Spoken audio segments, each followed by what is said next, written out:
Good evening. Masi hojik tawdi se ratio ki class ani bawdi tawre sorry proportion class ani bawdi tawre ko. Masi proportion class om suboi dini. Han bagi class na kari wegi koi theory phajana magi dhaka oiba concept theory myam du class amada loina bata khre aduga ani subu class na mak koi proportion gi middle tamani puina baga atai thang tamani puina mane hadu base to question amasung koi proportion ta na bagi damta number mari ka pirame proportion oina na ba karamo khaidi pipa masing tisilaga tagada ge natra khaido ga tagada ge have question ani do the base to question myam nei na gre hoji kisina mo kwadi hangan mani sina mo ko mean proportion third proportion on fourth proportion aina ta khre dana adu base to question myam question je 60 70 hen collection to bone ba ko GD dagi railway protection force dagi CGL dagi MTH dagi 10+2 dagi myam hange ba ko tongan tongan me exam myam da thagi ba ko previous question jing de collection to bone ado takpadi ko iman mana bani masing utho hangmani no ko khara ta ji maru ba khara nei nar se aduga ai PDF to no edu ai garon da pirage group ta thazil age PDF to yaru question jing du no lo practice to ba ko sukse se den question la adu le phone ina sigi de dum no yum da aina taug do saruk sin no yum da pa jo ba ko PDF to dum group ta hapsil age are adu da class number 3 proportion gi kwanga sin aroi boi duni haidi kai no class yam tili se haragadi class home de lu heli kai no hataragadi ratio da ina ratio proportion amas partnership aina chapter home le ramado ratio en to anam khaido kre proportion en to anam khaido partnership aram tor ka duine ba yanda bhaisa adu ratio de base to s ki question to anam tor ka duine ba ratio de base to mixer question to anam tor ka duine ba irrigation pa question to anam tor ka duine di to an khaido kwadi sauna ratio je ina class tarawm de thongna ta khra bane adun atai le mori jing class yama roi ba ko haidi ayam ba ratio room chakre ba ko to kai na mai magi part gi haidi masa khaina haibi yana na baina chapter aso bu do sidok pi wari da masa buta na hina ba aduna proportion je chapter je class home na ko na ri je duine ba proportion based to question me si class home je more than enough ne haji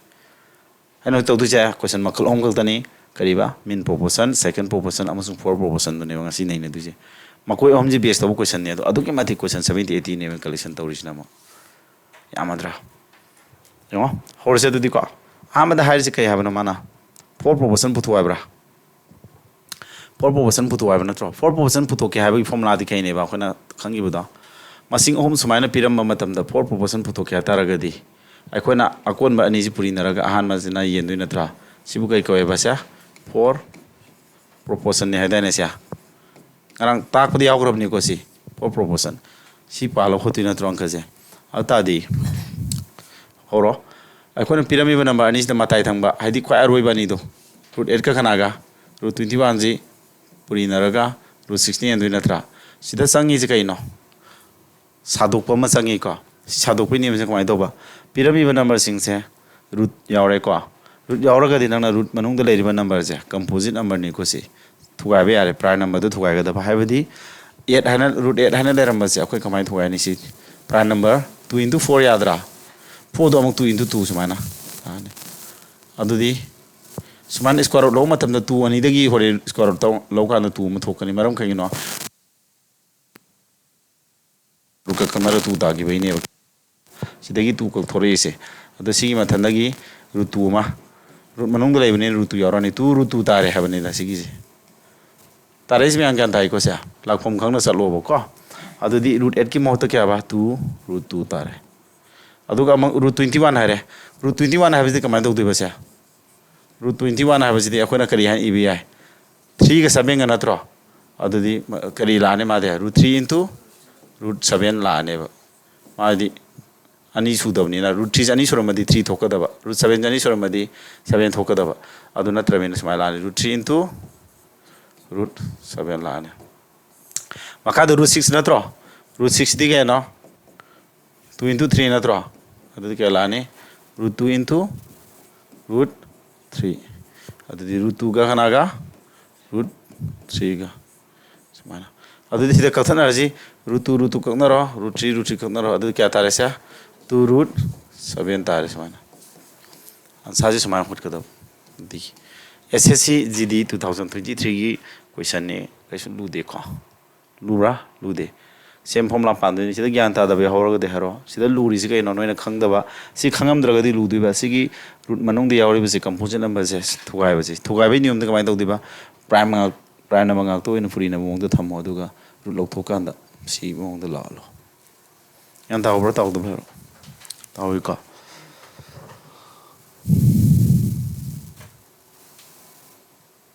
ꯍꯥꯏꯔꯦꯀꯣ ꯃꯊꯪ ꯇꯧꯔꯒꯦ ꯑꯗꯨꯗꯤ next ꯃꯊꯪ ꯁꯨꯝ ꯌꯦꯡꯁꯤ ꯊꯥꯔ process ꯄꯨꯊꯣꯛꯑꯕ ꯅꯠꯇ꯭ꯔꯣ ꯑꯦꯁ S C G ꯗꯤ ꯅꯠꯇ꯭ꯔꯁꯦ ꯂꯥꯏ ꯍꯪꯉꯦꯀꯣ ꯁꯦ ꯂꯥꯏꯖꯔꯁꯅꯨ ꯀꯣ ꯃꯣꯏ ꯂꯥꯏꯅ ꯍꯪꯖꯔꯕꯅꯤ ꯑꯔꯥꯏꯕ ꯆꯦꯞꯇꯔ ꯍꯥꯏꯗꯤ ꯀꯣꯏꯁꯟ ꯑꯔꯥꯏꯕ ꯍꯪꯐꯝꯅꯦ ꯁꯤꯒꯤ ꯇꯣꯄꯤꯛ ꯁ꯭ꯋꯥꯏꯁꯤꯀꯣ ꯊꯥꯔ ꯄ꯭ꯔꯣꯄꯣꯁꯜ ꯄꯨꯊꯣꯛꯀꯦ ꯍꯥꯏꯇꯥꯔꯗꯤ ꯑꯩꯈꯣꯏꯅ ꯃꯁꯤꯡ ꯑꯅꯤ ꯄꯤꯔꯝꯃꯦ ꯁꯨꯃꯥꯏꯅ ꯑꯗꯨꯒ ꯊꯥꯔ ꯄ꯭ꯔꯣꯄꯣꯁꯜ ꯄꯨꯊꯣꯛꯀꯦ ꯑꯗꯩ ꯀꯩꯗꯧꯅꯤ ꯍꯥꯏꯕꯗꯣ ꯑꯩꯈꯣꯏꯅ ꯍꯥꯏꯕꯗꯣ ꯐꯣꯔꯃꯨꯂꯥꯗꯣ ꯃꯥꯒꯤ ꯊꯥꯔ ꯄ꯭ꯔꯣꯄꯣꯁꯜ ꯑꯃ ꯄꯨꯊꯣꯛꯀꯦ ꯍꯥꯏꯇꯥꯔꯗꯤ ꯊꯥꯔ ꯄ꯭ꯔꯣꯄꯣꯁꯜ ꯇꯨ ꯗꯤꯁ ꯅꯝꯕꯔ ꯍꯥꯏꯇꯥꯔꯗꯤ ꯑꯦꯒ ꯕꯤꯒ ꯍꯥꯏꯔꯤꯕ ꯅꯝꯕꯔ ꯑꯅꯤꯁꯤꯒꯤ ꯊꯥꯔ ꯄ꯭ꯔꯣꯄꯣꯁꯜ ꯄꯨꯊꯣꯛꯀꯦ ꯍꯥꯏꯗꯤ ꯑꯀꯣꯟꯕꯗ ꯄꯤꯔꯤꯕ ꯅꯝꯕꯔ ꯕꯤꯁꯦ ꯁ꯭ꯀ꯭ꯋꯥꯔꯤꯡ ꯇꯧꯕ ꯍꯥꯏꯗꯤ ꯑꯅꯤꯔꯛ ꯄꯨꯏꯅꯔꯁꯨ ꯌꯥꯔꯦꯀꯣ ꯑꯗꯨ ꯑꯦꯅ ꯌꯦꯟꯗꯣꯏꯕ ꯑꯗꯨꯗꯤ ꯑꯩꯈꯣꯏꯗꯤ ꯀꯩ ꯇꯥꯔꯦ ꯄꯤꯔꯝꯃꯤꯁꯦ ꯑꯝꯇ ꯍꯥꯏꯔꯣ 24ꯒ 36 ꯅꯠꯇ꯭ꯔꯣ ꯑꯗꯨ ꯇꯥꯔꯗꯤ 36 ꯑꯅꯤꯔꯛ ꯄꯨꯏꯅꯔꯅꯤ ꯁ꯭ꯀ꯭ꯋꯥꯔ ꯍꯥꯏꯗꯤ ꯑꯅꯤꯔꯛ ꯄꯨꯏꯅꯕ ꯅꯠꯇ꯭ꯔꯣ ꯑꯗꯨꯒ 24ꯅ ꯅꯠꯇ꯭ꯔꯥ ꯁꯤꯗ ꯀꯛꯊꯠꯅꯔꯒ ꯂꯣꯏꯔꯦ ꯌꯥꯝ ꯒ꯭ꯌꯥꯟ ꯇꯥꯕ꯭ꯔꯣ ꯁꯤꯅꯤ ꯂꯥꯛꯇꯣꯏꯁꯤ ꯅꯠꯇ꯭ꯔꯥ ꯀꯛꯅꯕꯗꯤ ꯅꯣꯏ ꯏꯔꯥꯏ ꯂꯥꯏꯔ 23 ꯑꯅꯤ 23 ꯑꯍꯨꯝ ꯅꯠꯇ꯭ꯔꯣ 2ꯅ ꯑꯃꯨꯛ ꯀꯛꯑꯗꯤ ꯀꯌꯥ ꯇꯥꯔꯦ 18 ꯊꯨꯡꯕ꯭ꯔꯥ 18 3 ꯂꯩꯍꯧꯔꯕ 18 3 ꯀꯌꯥ ꯇꯥꯏ 5 4 54 ꯅꯠꯇ꯭ꯔꯣ ꯁꯤꯗꯤ ꯏꯔꯥꯏ ꯂꯥꯏ ꯅꯣꯏ ꯂꯣꯏ ꯍꯩꯅꯤꯕ ꯁꯤ ꯍꯩꯅꯤꯀꯣ ꯑꯗꯨꯒ ꯃꯔꯨꯑꯣꯏꯅ ꯑꯩ ꯄꯤ ꯗꯤ ꯑꯦꯐꯇꯨ ꯊꯥꯈ꯭ꯔ ꯃꯥꯜꯂꯦ ꯃꯃꯥꯡꯒꯤ ꯀ꯭ꯂꯥꯁ ꯇꯧꯕꯗ ꯑꯩ ꯄꯤ ꯗꯤ ꯑꯦꯐꯇꯨ ꯅꯣꯏ ꯊꯥꯈ꯭ꯔꯕꯅꯤ ꯑꯗꯨ ꯄꯤ ꯗꯤ ꯑꯦꯐꯇꯨ ꯅꯁꯥꯅꯅꯦ ꯐꯖꯅ ꯑꯗꯨꯗ ꯌꯥꯎ ꯀꯣꯏꯁꯟꯗ ꯅꯣꯡꯃꯩ 15 ꯍꯣꯠꯇꯣꯛꯁꯟꯅꯧ ꯀꯣ ꯑꯗꯣ ꯑꯩꯅ ꯅꯣꯏꯗ ꯍꯥꯏꯒꯗꯕ ꯑꯃ ꯑꯩꯒꯤ ꯔꯦꯟꯗ ꯂꯩꯕ ꯁꯥꯇ꯭ꯔꯁꯤꯡꯒꯤ ꯄꯨꯡ ꯆꯥꯛꯆꯥ ꯇꯣꯛꯑ ꯄꯨꯡ 9:30 ꯅꯩꯅ 10 ꯌꯥꯝꯗ꯭ꯔ ꯄꯨꯡ 1 ꯑꯣꯏꯁꯨ ꯂꯥꯏꯔꯤꯛ ꯄꯥꯕ ꯂꯥꯛꯀꯦꯗꯤ ꯌꯨꯝꯗ ꯂꯥꯏꯔꯤꯛ ꯄꯥ ꯊꯟꯕꯁꯤꯡꯗꯣ ꯍꯥꯏꯀꯣ ꯑꯗꯨꯒ ꯑꯩꯁꯦ ꯁꯦꯞꯇꯦꯝꯕꯔ ꯁ꯭ꯋꯥꯏꯐꯥꯎꯗꯤ ꯑꯗꯨꯃꯥꯏꯅ ꯈꯔ ꯁꯦꯟꯅꯔꯒꯦ ꯁꯦꯞꯇꯦꯝꯕꯔ ꯅꯠꯇꯦ ꯖꯨꯂꯥꯏꯒ ꯑꯥꯒꯁꯀ ꯐꯥꯎꯀꯣ ꯁꯦꯞꯇꯦꯝꯕꯔ ꯑꯣꯛꯇꯣꯕꯔ ꯅꯕꯦꯝꯕꯔ ꯗꯤꯁꯦꯝꯕꯔ ꯁ꯭ꯋꯥꯏꯁꯤ ꯈꯔ ꯕ꯭ꯔꯦꯛ ꯂꯩꯇꯦ ꯌꯥꯔꯣꯏ ꯅꯣꯏꯒꯤ ꯖꯤ ꯗꯤ ꯑꯦꯛꯖꯥꯝꯁꯦ ꯀꯩꯅꯣꯗ ꯂꯥꯛꯇꯣꯏꯕ ꯖꯅꯋꯥꯔꯤꯗ ꯊꯥꯅꯤ ꯍꯥꯏꯕꯅꯦ ꯐꯣꯝꯅ ꯑꯥꯒꯁ 27 ꯊꯥꯔꯒ ꯁꯤꯖꯦꯜ ꯇꯤꯌꯥ 2 ꯂꯣꯏꯔꯒ ꯊꯥꯗꯣꯏ ꯅꯠꯇ꯭ꯔꯥ ꯁꯤꯖꯦꯜ ꯅꯍꯥꯟꯗꯥꯏꯅꯦ ꯀꯣ ꯅꯣꯏꯒꯤ ꯗꯤꯁꯦꯝꯕꯔꯒꯤ ꯀꯩꯅꯣꯒꯤ ꯖꯅꯋꯥꯔꯤ ꯊꯥꯗꯣꯏ ꯅꯠꯇ꯭ꯔꯥ ꯖꯅꯋꯥꯔꯤ ꯊꯥꯗꯨꯃ ꯐꯖꯅ ꯑꯃꯨꯛ ꯅꯣꯏꯒꯤꯗꯃꯛꯇ ꯍꯦꯜꯞ ꯑꯃꯨꯛ ꯇꯧ ꯌꯥꯔꯦ ꯍꯧꯖꯤꯛ ꯁꯤꯂꯦꯕꯁ ꯀꯣꯚꯔ ꯇꯧꯊꯣꯛꯑꯕ ꯊꯥ ꯑꯃ ꯑꯅꯤꯁꯤꯗ ꯃꯇꯝ ꯋꯥꯠꯂꯤ ꯂꯩꯊꯣꯛꯀꯅꯣꯕꯀꯣ ꯂꯦꯄꯥ ꯂꯥꯛꯀꯦ ꯍꯥꯏꯗꯤ ꯑꯗꯨꯃꯥꯏꯅ ꯂꯧꯏ ꯌꯨꯝꯗ ꯇꯣꯉꯥꯟꯅ ꯄꯥꯕꯅ ꯅꯨꯡꯉꯥꯏꯕ꯭ꯔꯣ ꯏꯌꯥꯔꯄꯤꯁꯀ ꯊꯤꯟꯖꯤꯜꯂꯒ The ratio between the four proportion of 753 753ꯒꯤ ꯀꯔꯤ 753ꯒꯤ 4 proportion ꯄꯨꯊꯣꯛꯏ ꯃꯥꯒꯤ 4 proportionꯗꯤ 5 × 3 ꯑꯀꯣꯟ ꯃꯔꯤ ꯄꯨꯏꯅꯔ ꯑꯍꯥꯟꯕ ꯌꯦꯜꯂꯣꯏꯗ꯭ꯔꯥ ꯑꯗꯒꯤ ꯀꯅꯥ 7 ꯑꯃꯁꯨꯡ 13ꯒꯤꯅ ꯀꯔꯤ ꯊꯥꯔ proportion ꯅꯠꯇ꯭ꯔꯥ ꯑꯅꯤꯁꯤꯒꯤ ꯀꯔꯤ ꯊꯥꯔ proportion ꯍꯥꯏꯗꯤ ꯑꯀꯣꯟꯕꯗꯤ ꯁ꯭ꯀ꯭ꯋꯥꯔ ꯇꯧꯗꯣꯏ ꯅꯠꯇ꯭ꯔꯣ ꯑꯀꯣꯟꯕꯁꯤ ꯁ꯭ꯀ꯭ꯋꯥꯔ ꯇꯧꯔꯒ ꯁ꯭ꯀ꯭ꯋꯥꯔ ꯇꯧꯕꯗ ꯑꯅꯤ ꯄꯨꯏꯅꯔꯒ ꯀꯅꯥ ꯌꯦꯟꯗꯣꯏꯕ ꯑꯍꯥꯟꯕ ꯌꯦꯟꯗꯣꯏ ꯅꯠꯇ꯭ꯔꯥ ꯁꯤꯒꯤ ꯔꯦꯁꯤꯌꯣ ꯄꯨꯊꯣꯛ ꯍꯥꯏꯕꯅꯦ ꯀꯅꯥꯅ ꯃꯥꯡ ꯊꯥꯅꯤ 4 proportionꯅ ꯄꯜꯂꯝꯃꯦ ꯍꯥꯟꯅ ꯄꯜꯂꯝꯕꯅꯤꯅ ꯃꯥꯅ ꯃꯥꯡ ꯊꯥꯔꯣꯏꯗ꯭ꯔꯣ 4 proportion ꯀꯅꯥꯅꯣ 5 × 3/7 ꯁꯤꯅ 13 × 13/7 ꯅꯠꯇ꯭ꯔꯣ ꯑꯗꯨ ꯃꯈꯥ ꯃꯥꯟꯅꯗꯤ ꯀꯛꯅꯔꯦ ꯀꯌꯥ ꯇꯥꯔꯦ 15:13 ꯑꯅꯤ ꯄꯨꯏꯅꯗꯤ 169 ꯅꯠꯇ꯭ꯔꯣ ꯁꯨꯃꯥꯏꯅ ꯂꯥꯛꯑꯅꯤ ꯏꯔꯥꯏ ꯂꯥꯏꯗꯅ ꯑꯗꯨꯒ ꯑꯩꯅ ꯍꯧꯖꯤꯛ ꯀꯂꯦꯛꯁꯟ ꯇꯧꯔꯤꯕ PDF ꯀꯩꯅꯣ ꯍꯥꯏꯇꯥꯔꯦ ꯀꯣꯏꯁꯟ ꯃꯌꯥꯝ ꯀꯂꯦꯛꯁꯟ ꯇꯧꯔꯤꯗꯣ ꯅꯣꯏꯅ ꯇꯧ ꯍꯥꯏꯔꯗꯤ ꯅꯣꯏ ꯐꯪꯉꯣꯏꯕ ꯑꯗꯨ ꯌꯧꯅ ꯀꯣꯏꯁꯟ 70-80 ꯃꯨꯛ ꯁꯨꯔꯝꯅꯤ ꯈꯜꯂꯦ ꯌꯥꯝꯈ꯭ꯔꯕꯅꯤꯅ ꯀꯂꯦꯛꯁꯟ ꯇꯧꯔꯤꯗꯣ ꯍꯥꯏꯗꯤ ꯅꯣꯏꯅ ꯑꯗꯨꯒꯨꯝꯕ ꯀꯣꯏꯁꯟꯁꯦ ꯁꯤ ꯀꯣꯏꯁꯟ ꯇꯣꯏꯅ ꯍꯪꯒꯜꯂꯦ ꯍꯥꯏꯔꯦ ꯂꯥꯏꯊꯣꯛ ꯂꯥꯏꯁꯤꯟ ꯇꯧꯔ ꯍꯪ ꯂꯩꯔꯦ ꯍꯥꯏꯔꯦ ꯑꯗꯨꯗꯤ ꯅꯪꯅ ꯑꯗꯨ ꯀꯣꯏꯁꯟ ꯃꯌꯥꯝꯗꯨ ꯊꯤꯔꯒ ꯄ꯭ꯔꯤꯄꯦꯌꯔ ꯇꯧꯒꯦ ꯍꯥꯏꯔꯗꯤ ꯂꯥꯏꯔꯤꯛ ꯑꯃ ꯍꯦꯛꯇ ꯂꯩꯌꯨ ꯍꯦꯛꯇ ꯍꯥꯡꯗꯣꯛꯑꯣꯕ ꯑꯗꯨ ꯀꯣꯏꯁꯟ ꯄꯨꯂꯞ ꯑꯣꯏꯅ ꯌꯥꯎꯕ ꯁꯨꯛꯊꯦꯡ ꯊꯦꯡꯅꯔꯣꯏꯕ ꯑꯩꯅ ꯀꯂꯦꯛꯁꯟ ꯇꯧꯔꯕꯅꯦꯕ ꯃꯇꯝ ꯃꯥꯡꯅ ꯌꯥꯝ ꯃꯇꯝ ꯆꯪꯅ ꯍꯥꯏꯇꯥꯔꯦ ꯑꯗꯨ PDF ꯇꯨ ꯊꯝꯃꯨ ꯀꯥꯟꯅꯅꯤ ꯍꯥꯏꯕ ꯑꯩꯅꯗꯤ ꯑꯗꯨꯀꯣ ꯖꯤꯗꯤꯒꯤꯅꯤ ꯁꯤꯁꯨ ꯂꯥꯏꯔꯦ ꯀꯩꯅꯣ ꯃꯤꯟ ꯄꯣꯖꯤꯁꯟ ꯄꯨꯊꯣꯛꯑꯦ ꯅꯠꯇ꯭ꯔꯣ ꯏꯔꯥꯏ ꯂꯥꯏ ꯁꯨꯝꯕꯁꯤ ꯃꯇꯝ ꯆꯪꯍꯟꯕꯁꯤ ꯀꯌా ꯇꯥꯅꯤ 9 × 25 ꯀꯒꯤ ꯀꯔꯤ ꯃꯤꯟ ꯄ꯭ꯔꯣꯄꯣꯁꯟ ꯅꯠꯇ꯭ꯔꯣ ꯆꯤꯡꯐꯥ ꯍꯥꯏꯅꯔꯣ ꯀꯌꯥ ꯄꯨꯔꯤꯅ ꯁ꯭ꯀ꯭ꯋꯥꯔ ꯂꯧꯔꯗꯤ 15 ꯇꯥꯔꯦꯀꯣ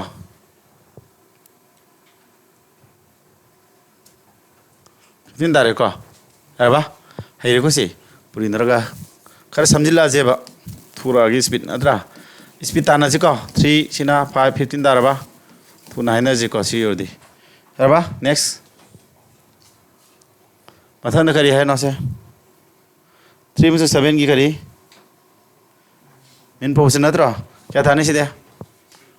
3 27 पुइना दी क्या तारे 81 81 दी 9 हेरी को लाइद्र से GD ngatan ni si di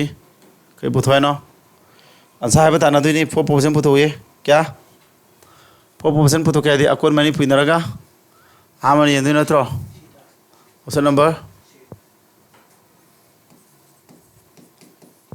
sida 36 lakh natro 30 mari 30 hom na ka dem kuntra dudi sam kuntaraba am here ko live ne basi live holam haji live ni no ko sidi proportion puthoi natro kido resida ha jidi ngata nai na re ko sijil gi mam yaw gi da ne anong gi da bra dum da kyam yaw gya ha ama kata 19 dagi hawe ba sina jidi 11 gi ni ko se jidi 11 gi la re ko sikidam mix tora hangi sikai no se thuro si speed talo ano se kya nam tharo 5 amasung 3 ki noi haina ro se no speed khara ta na je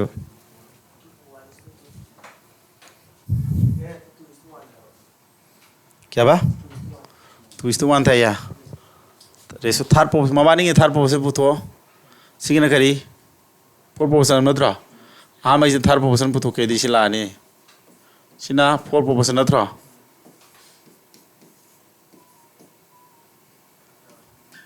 natra katan daro sidi 144 sina 72 adodi 2:1 taramani natra option number C haina ro salona ai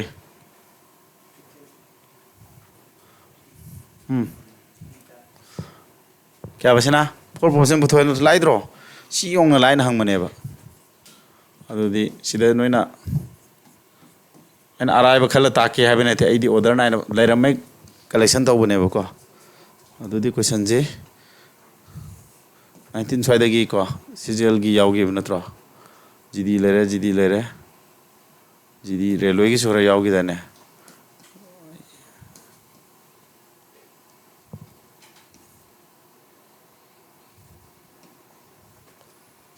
सिगिदे सुमगे मा GD ओरगा Dzukou सिगिया तानेम थारो लोलो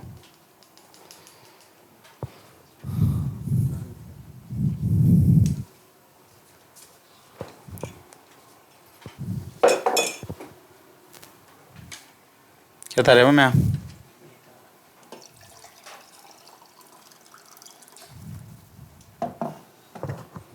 option number ये था या माना हाजी क्या ना 4% पुथोय द अकोन मनी पुने नेम नत्रो अदुगा हामनी इंदु नत्रा अदुदी कनरो से के दोबा yes ahumni sida jo ahum sorda yes ama si ani ahum kana re ko ti kip ta hor yam lai lai hangine luba man bai wane ka suna te na tra sidi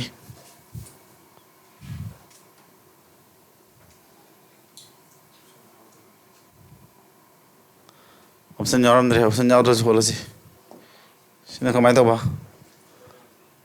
tar option puthoi de akon ba ani puina du na tra try x y sida kana 5x square ne natra adu kya tare sida x ama sida ama ani suruba adu matha si 9y makha sina kya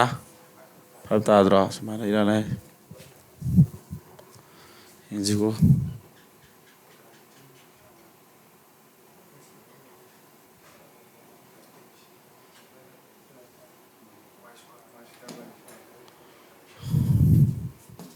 si question je jidi ni sina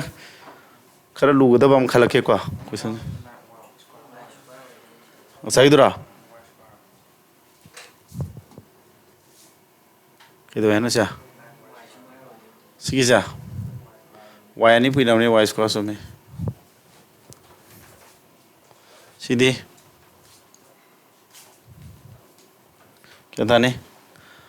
The third proportional to 8 and 18 is same as the fourth proportional to 81 and this. Find below x. Sina kitang kok sang brasya. Kalom to holo. Kok raju sang ba angka yauri is param. Tau.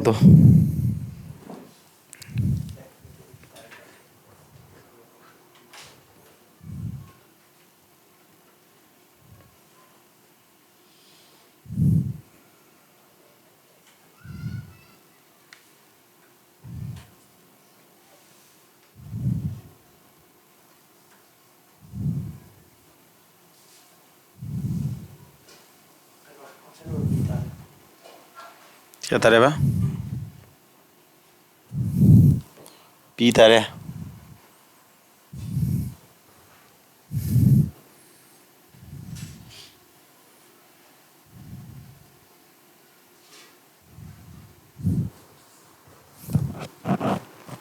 Tadi ngam narbo?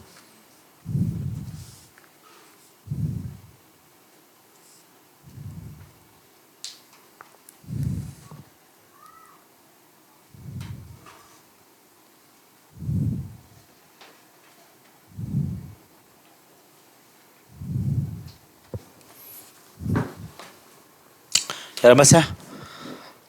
Kamay ko lewa si Maya si purpose ko arong kanina. Mamani third position si sige mane havne ba?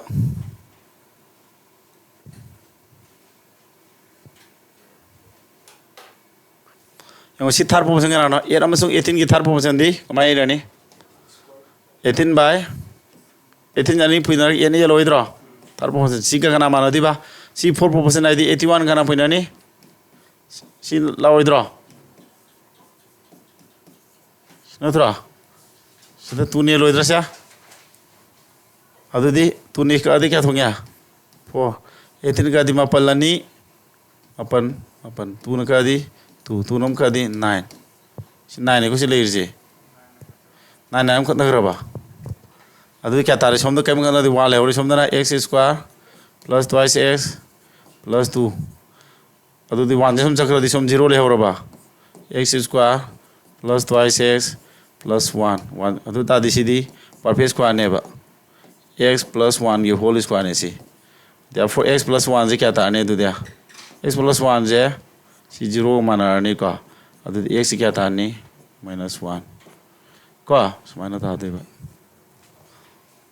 si square to buji 0 mana adu ta di square root ke do ne se square root to ta di si 0 को मान सी square तो 0 ताबा है जैसे मनुंग जी 0 को मान रहा money बा दुदी x plus 1 0 मान रहा है दुदी x पुतो क्या दी 1 जन थांग दुदी minus वाला है सिद्ध कक्ना करी सिद्ध साना ये तो जब ना दिखाई फावन मीना कक्ना भी यंग बजी नुंगाई तबले तबने बुको कक्ना इनु खांग उदा बहे ते याव ने बदुना साना कक्ना रगा तो जरा सुई है थांगा कुछ ना में एटिना ट्रा सुम यंग खर लुग दबे यंग जे बुको लाई मल्लदी माइते पोन याव इसी रेलवे की हमको सन्नी चला पोन याव सम यंग अच्छी सी ऑप्शन यावरी ब्राओ यावरी ओके सी करी यंग सेम थोलो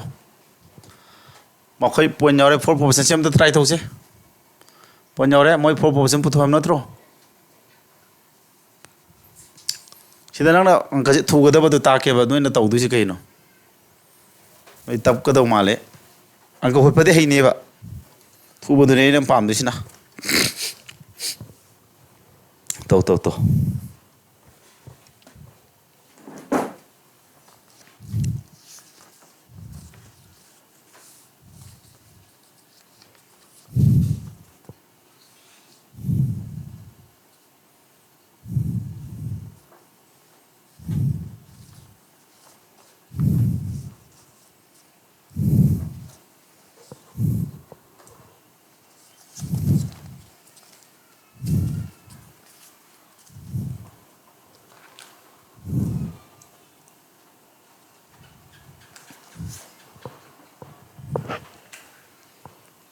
तब पी गई नो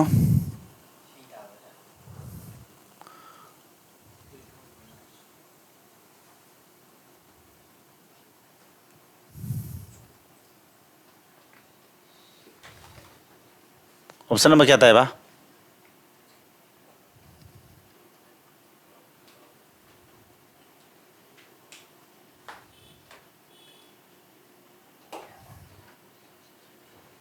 क्या तानरे क्या तानरे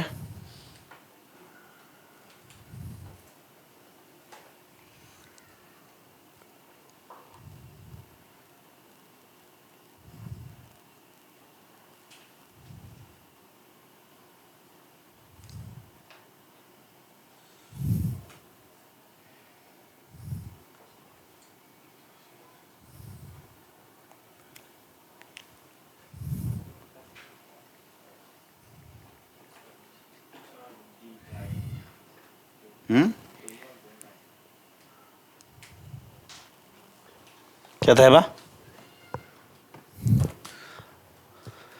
सुम यंग वाने सी नत्रो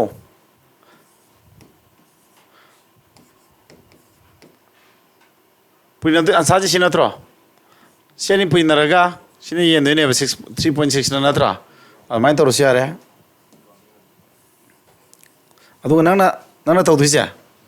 नत्रे हारगन और अनदर कंसेप्ट अमदा अखोइना करीबा 4% आदि सी नत्रो 4% ओइदुरी नंबर अनिजी पुइना बगा सेनी पुइना मानदुइ नत्रो सुमब्रा सेनी पुइना द क्या ताय 6.97 की मैंने को 77 समथिंग तार ओइद्रा हा अदुदी 3 ने ये लगा अदु नत डायरेक्ट कक्ना बन फरानी दा कक्ना फरानी से कक्थनरो पोन्यावि नियम दिस माइ दरो पोन्यावि नियम से हा मजे के दरे पोमतन डिजिट अनि नत्र सिन अमा नत्रा सोमदा 10 अमा लाने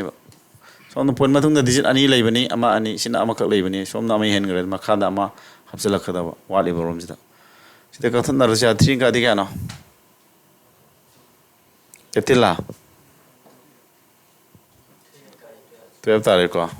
3 का दी 20 का ओमनी 23 नत्रा अदुदी सिदा 2 नम कक यारी 2 का दी 6 2 का दी अनि मंगा तरा यंखतरे नत्रा 23 का कनागा 57 का तारे को मखादना 6 into 10 लाबा सिनी लाक्तोइसे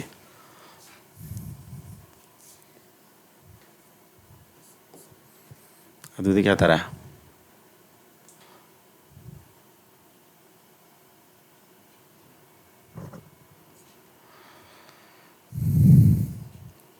कुरुंदे मंगा चाम त्राउंगा दा 16 आपसे चाम कुत्रा मत हो अतादी 16 ना हजि पुरीना बदु खांगी को सी डायरेक्ट पुइनानी को सला फाबगे ना 16 ने लदी 2 1 थोंब्रा अंसाजी 2 ना होब तारा चाम कुन तारे को सा 11 1 1 1 1 लेमे अत्रा अदुदी 1 चलकु को नै को अदुदी ऑप्शन नंबर दी तारने ऑप्शन नंबर दी सुमदी कनानो 1 तारे यारे को मथंग यानदा होब्रा 23 का अने 57 23 पुइना बदो 23 सुला फाबै ने को कुलुम दोइ तारे से 161 ने 1 थमे 16 खुद पुरे कुलुम दोइ मंगा क्यानो 115 ने 115 to 16 सिना दी 131 ताइ हबा मथंग दे सी लाइरा तो खरा लुबदो तौसु अदु रेलवे की खंगदि खंगजिलो लाइब्रा रेलवे क्वेश्चन है बको आरआरबी एनटीपीसी एग्जाम की ने बको 4% पुथोदि सिदि लारा मनी द नय एरेन टू 7 दा फोन एन बाजिदि अरि अनि त्रे ट्रामनि सिदि लारा सुमद मत मंगन गुम कान्ते लोक थुंदरे दो खनाव नुआइ तबि तौरे अननै तौदना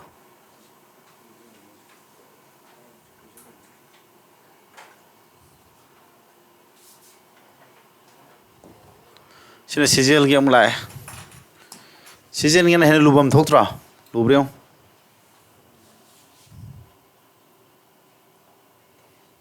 क्या से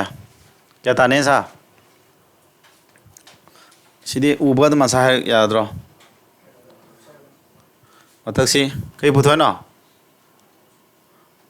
ओय लाले आई सोरे अकोन बेसी स्क्वायर थोदे अनि पुइना दे नत्रा x minus y by x plus y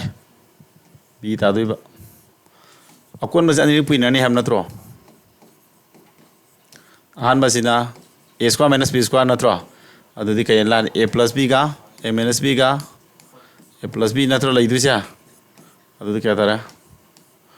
x minus y by ꯀꯅꯥꯅ x plus y ꯅ ꯌꯦꯜꯂꯅꯤ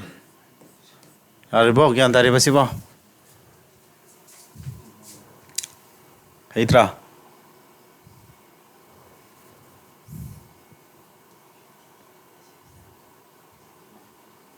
ꯁꯤꯖꯦꯜꯒꯤꯅꯦ ꯁꯤꯁꯨ ꯁꯤꯞ ꯇꯧ ꯁꯤꯖꯦꯜꯒꯤ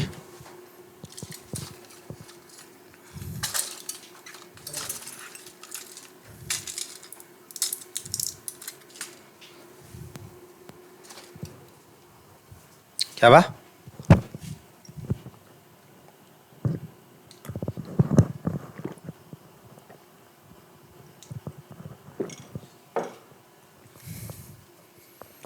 नंबर क्या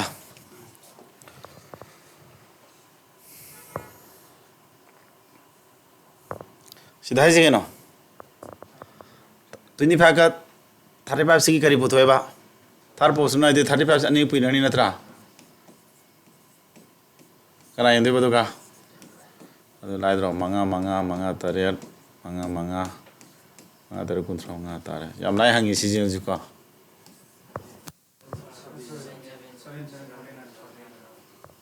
सबे नत्रा सिना माइ थक पगि हौनबि अरे को हैरानी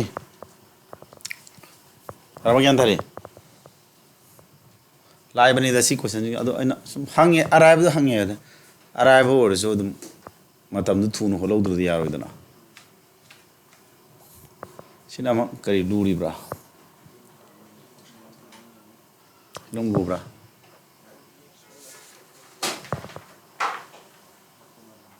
Jadi, siapa yang mana? Main professional of si kena. Masing je group ama song group ama natra min professional puto we kamai dong ne do dia a plus b whole cube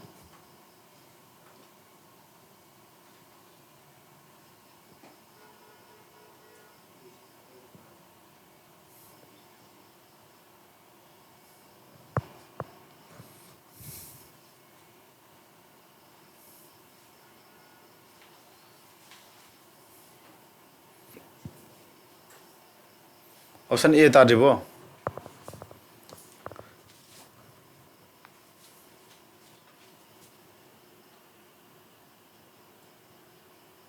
D tai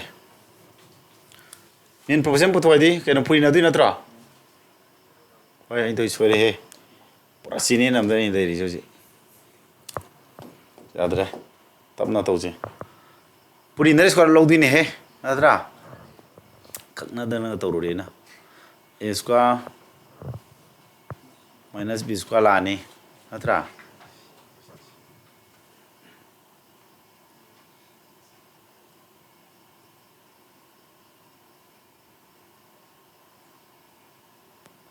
अदुदी smile लानी a plus b जी पुन्ना मरी सुरानी a minus b जी मरी सुरानी नथरा a plus b की square मगा a minus b square में सी चुमी आन में दो पुन्ना दुई नथरा पुन्ना रजे बको Somdana Sinatra A plus B si punna mari surba am kono no ai tabi tore o por sur mani si de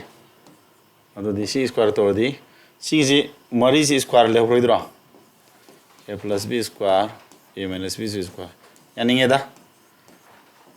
si ke no sia Power 4 level the root keys ke doni si tu cover the mana root ka nagi ganda sumbro anda da bratam taugi ko praman taugi sumana animal si power 4 level notra sia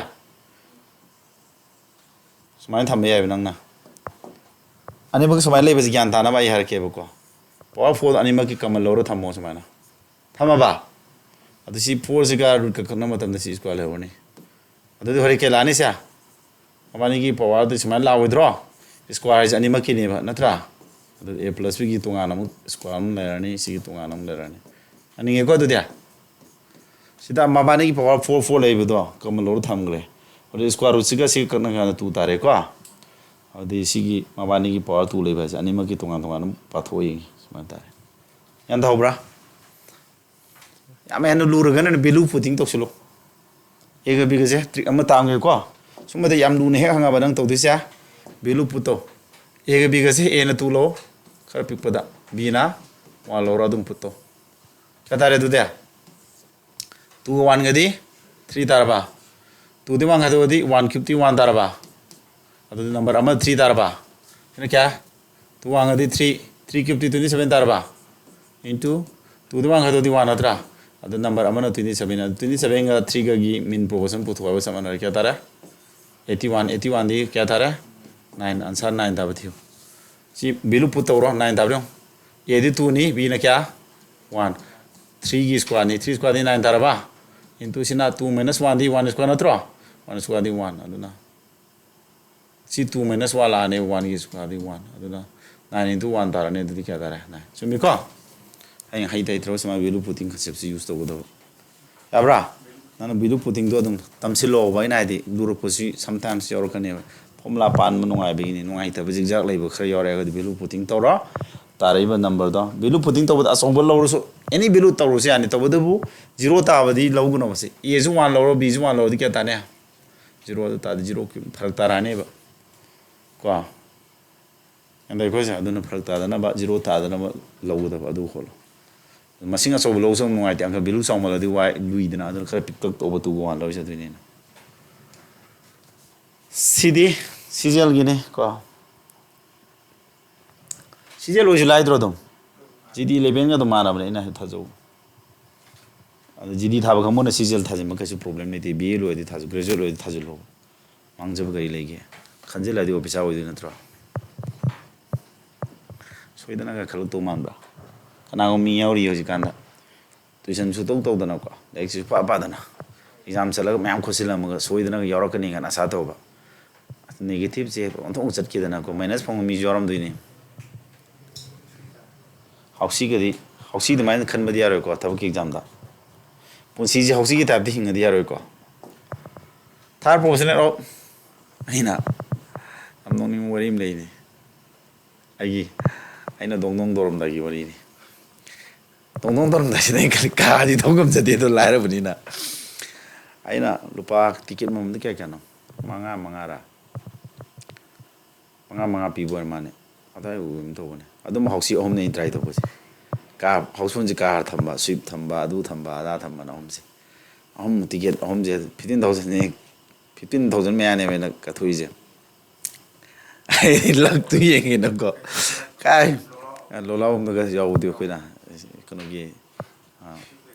nam nam la ka le bi la bak to to bu ya re wa khan do ai sai gi lai ngam da bi na ga Pauradi ka na dong da tu tung sa jari ko kan du asa du ma oi roi de pon ne ka de gi ma sing di ka ri mi na am ta ngai khoi di ka no ngai do lai mi je hausi dao ga mi le umro phe bo yap pa sa tu ni mi dai wa ti ma puro me am sa pu ji yari pon ni da ka da khoi kai mi to da na khoi dao ji di third professional of sig kya ni protein ni find the positive below y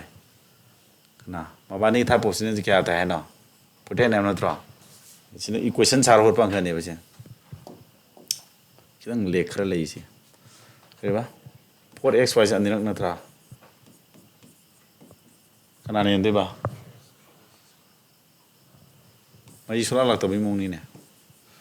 mabani moi third position ji 48 ka mane hai na to moi pir mi ja ana hallo ko thon na ro de si x square x ani na tro si x among ka krani sumra mathak se 16 y square makhaji 3 lebra 3 cha sam chakra di 48 into 3 la mani sumi ko 16 ka di si kya thongya 3 taraba sumra y square equal to 9 tare the 93 is 1 edu ta di y square ka 3 square mana re di y ji kya tara mane 3 the positive value of y har di y do 3 tare anta bra ludong malak sa sat lai dro summa ta hang di thau di khanong man bra khalloi ba du maram di summa hang ai du nang na thandi ga hang ga dong na te ba ꯃꯤꯅ ꯑꯔꯥꯏꯕ ꯌꯥꯎꯔꯛꯄꯗ ꯍꯔꯥꯎꯔꯨꯅꯨ ꯍꯥꯏꯁꯤ ꯃꯤꯁꯨ ꯂꯥꯏꯔꯝꯗꯣꯏꯅꯤ ꯅꯪꯁꯨ ꯂꯥꯏꯔꯝꯗꯣꯏꯅꯦꯕ ꯑꯔꯥꯏꯕ ꯍꯪꯉꯛꯄꯗ ꯅꯪꯅ ꯍꯔꯥꯎꯕꯒꯤ ꯃꯔꯝ ꯂꯩꯇꯦꯕ ꯅꯪꯅ ꯍꯔꯥꯎꯒꯦ ꯍꯥꯏꯔꯒꯗꯤ ꯂꯥꯏꯔꯤꯕ ꯑꯪꯀꯗꯣ ꯃꯌꯥꯝꯅ ꯁꯦꯀꯦꯟ 10 ꯆꯪꯀꯥꯟꯗ ꯅꯪꯅ ꯁꯦꯀꯦꯟ 5ꯗ ꯍꯣꯜꯂꯣ ꯍꯥꯏꯕꯒꯤ ꯋꯥꯔꯤꯅꯤꯅ ꯇꯥꯏꯝ ꯈꯔ ꯁꯦꯞ ꯇꯧꯍꯧꯒꯗꯕꯅꯤ ꯑꯔꯥꯏꯕꯗ ꯋꯥꯛ ꯇꯧꯗꯦꯕ ꯑꯩꯈꯣꯏꯗꯤ ꯑꯁ ꯁꯨꯝ ꯑꯔꯥꯏꯕꯁꯤꯗꯤ ꯀꯩꯁꯨ ꯅꯠꯇꯦ ꯀꯥꯏꯅ ꯈꯟꯗꯣꯛꯄ ꯂꯩ ꯏꯁꯄꯤꯠ ꯇꯥꯡꯒꯗꯕ ꯁꯠ ꯉꯥꯏꯍꯥꯛꯇꯪꯒꯤ ꯏꯁꯄꯤꯠꯁꯦ ꯂꯥꯏ ꯍꯥꯏꯅ ꯉꯥꯏꯍꯥꯛꯇꯪ ꯈꯜꯂꯒ ꯁꯨꯝ ꯂꯩꯔ ꯍꯣꯠꯂ ꯃꯤꯅꯤꯠ 1 ꯆꯪꯕꯗꯨꯒ ꯁꯦꯀꯦꯟ 10ꯗ ꯍꯣꯠꯄ ꯃꯤꯗꯨꯒꯗꯤ ꯈꯦꯠꯅꯗ꯭ꯔꯣ ꯑꯗꯨꯅ ꯑꯔꯥꯏꯕꯗ ꯑꯟꯗꯔꯁꯇꯤꯃꯦꯠ ꯇꯧꯕꯒꯤ ꯍꯦꯟꯅꯕ ꯌꯥꯝ ꯂꯩꯔꯤꯕꯅꯤ ꯊꯕꯛ ꯈꯜꯂꯣꯏꯀꯣ SSC ꯍꯥꯏꯕ ꯑꯦꯛꯖꯥꯝꯁꯦ ꯑꯔꯥꯏꯕ ꯀꯣꯏꯁꯟ ꯃꯌꯥꯝ ꯌꯥꯎꯔꯛꯀꯅꯤ ꯑꯗꯨꯅ ꯃꯥꯗꯤ ꯏꯁꯄꯤꯠꯇ ꯔꯤꯌꯦꯜ ꯑꯦꯛꯖꯥꯝꯁꯤꯒꯤ ꯃꯔꯨꯑꯣꯏꯕ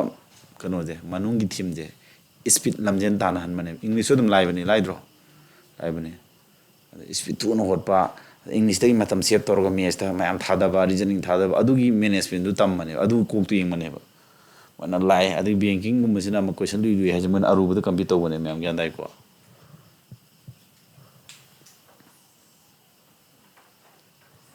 ꯁꯤꯗꯤ ꯀꯩꯅꯣ ꯑꯦꯛꯁꯄꯣꯅꯦꯟ ꯌꯥꯝ ꯌꯥꯎꯔꯦ MTSꯀꯤ ꯅꯠꯇ꯭ꯔꯥ ꯑꯗꯨꯝ ꯍꯪꯕꯅꯤꯀꯣ ꯁꯤ MTS ꯑꯣꯏꯒꯦꯔꯥ 10+ ꯑꯣꯏꯒꯦꯔꯥ CDS ꯑꯣꯏꯒꯦꯔꯥ ꯀꯩ ꯑꯣꯏꯒꯦꯔꯥ ꯑꯗꯨꯝ ꯀꯩꯗꯧꯔꯦꯁꯦ UPSCꯒꯨꯝꯕꯗꯗꯤ ꯀꯥꯏꯅ ꯍꯪꯒꯟꯗꯦ ꯁꯨꯝꯕ ꯇꯥꯏꯞꯁꯦ UPSCꯒꯤ ꯍꯥꯏꯗꯤ ꯁꯤ ꯁꯦꯠꯀꯨꯝꯕꯗꯀꯣ ꯁꯤꯗꯤ 4 ꯄꯣꯔꯁꯟ ꯍꯥꯏꯗꯤ ꯁꯤ ꯅꯠꯇ꯭ꯔꯥ 4 ꯄꯋꯥꯔ 12 ꯀꯩꯗꯧꯗꯣꯏꯕ 12 ꯄꯋꯥꯔ ꯌꯥꯝ ꯐꯖꯕ ꯀꯣꯏꯁꯟꯅꯤ ꯁꯤꯁꯨ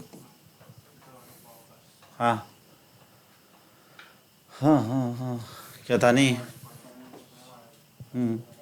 12 का 35 खत्म क्या था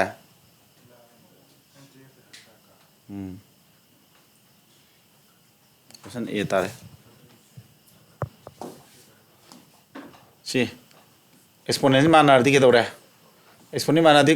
कमल लो थम याद है ने समाना अदुदि मखा दन 12 पावर 35 नत्रा अतसे क्या तारे 12 पावर 12 तारबा मखा 12 पावर 35 नत्रा कथन नदी क्या तारे कथन बनती को हाइदी बेस माननार्दी के दौरे बेस माननार्दी एक्सपोनेंट जी मथक ते मखा से खादो खदोने बदु माइनस क्या तारे -23 नत्रो दिस इज द आंसर -20 का 3 हैरानी को अंदर मैम यमने सी लाई लाई हरीसी अंडरस्टिमेट तौरुनो आतंग उद्रदि तोक्तोइने सी मन करिनो तौरिसी कनबुस यादि उद्रदि थोए अदुम लाई हरिबो पोसिदा अदुम नोइ लोंगे अदुना अंडरस्टिमेट सुतौ तौनो को अराइबसु वाक तौगदमनि अंडरस्टिमेट मचाम तौबद नंग फेल ओरे यानै को खुदम हाइबो यूरो कप तगा तौरिसी खरा सोनमा टीम ने उसिलुदो यापोदे पिथलम दोइनि साथी अदुना को रियल कॉम्पिटिशन याम तबोयबा यूरो कप कुमने सिदी इन प्रोपोजन पुथोय सिदी यम केदोरे तो सिना सीजीएल गिनी को कमाइन को 11 गी क्या तानी में हम तो उब्रंग अम्ब्रियो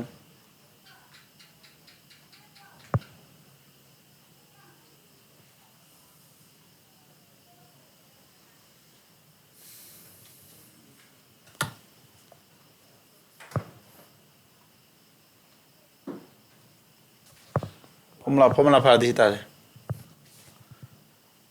ब्रो इतोगे पूरी नरिस को लोंग ने हम नत्रो a cube plus b cube नत्रो सा सिदे फॉर्मूला जे कमाय सादों नि खम ब्रो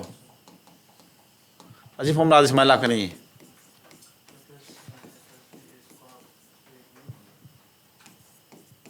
a मेन म कोन यस कायदे को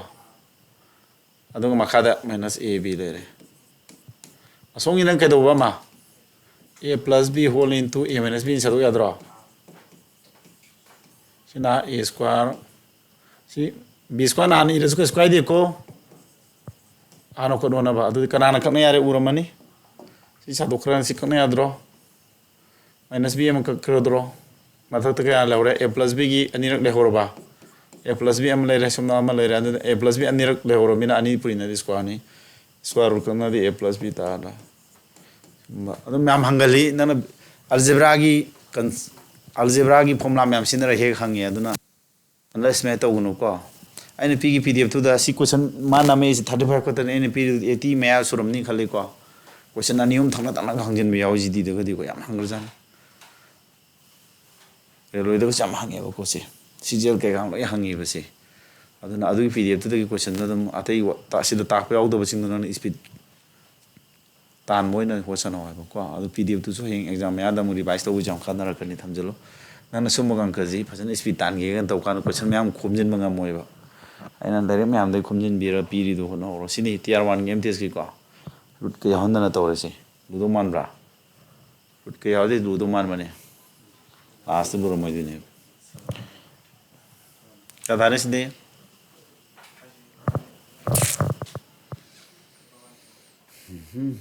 kaya thare uba dum khange 1 si keno purina square root thame 1 tani hai ko se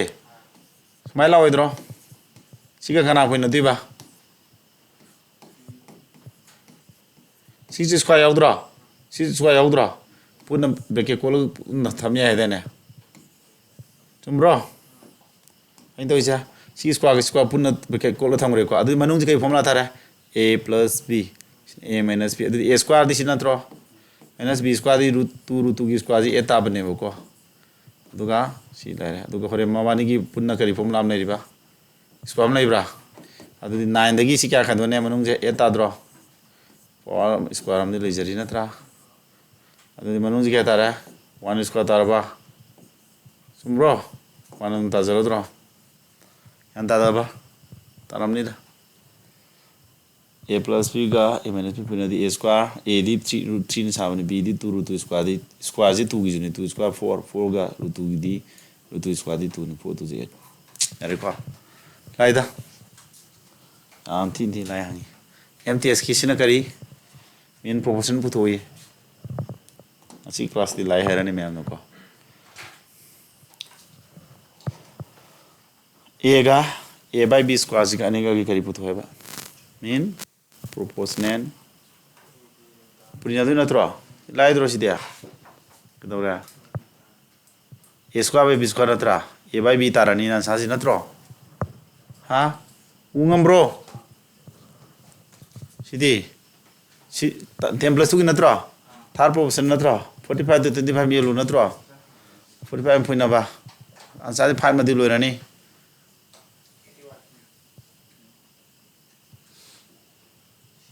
kya tare ba si tar ba tham loi de one loi si hedam ka si 45 ni puinani 25 ni ni natro manga mapan 80 ga 1 this is answer mathang de si di root yaure ma root yaw ni 4 proportion of kari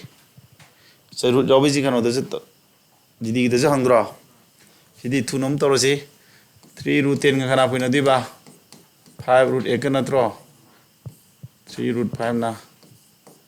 adu disi kya tara root 10 ni root 2 ga root 5 ga puina du natro to 5 dara root 8 sidi 2 root 2 natro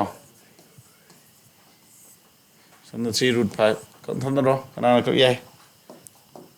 3 root 5 3 ma ga root 5 ka kro kya tara dara root 2 ga root 2 puladi kya ta ra tum thoba 2 ga si 5 ke malai ra si tum lai ra si ahan bai 2 ji kada di thor kono si root 2 ji ga si root 2 puina di 2 tai ko adu ani ni mari manga kun nyau na thro lai da ispi thuni da noi ko exam da root ke op pahat khidra pakhalun da ru yaw disi point yaw re ko min proportion puto point yaw gi nam ko mai do ba point yaw ni ka do ba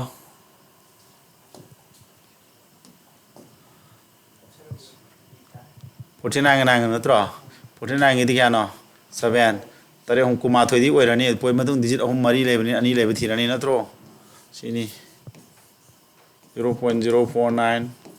amana 0.9 adu di aseng bai di 49 nama lere amana 9 lere natra point madung digit ahum siga mari ore makha da mari lakpagi smala ani ba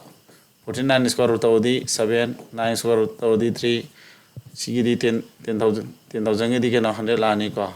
21 da ne ne ba point madung da digit ani thamani natra samana lai natro lai man bai thu na tai ni ko ai noi hairamani khan bagi sidi sim toro sidi kidang khut tha dore em yenge se bolo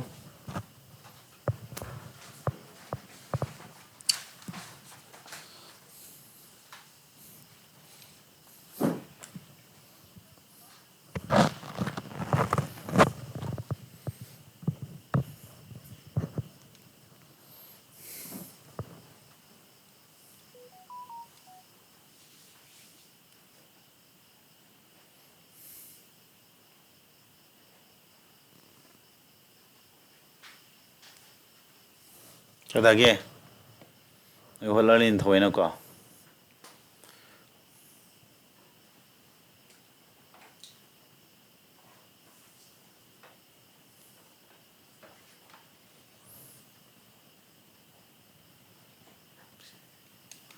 matriculation level selection post की metric level ini ko kitang lu nang jilei jodra season lu kitang lu hanra calculation da lu dini noida amre ngon noi matam thari ne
Andra boy tawro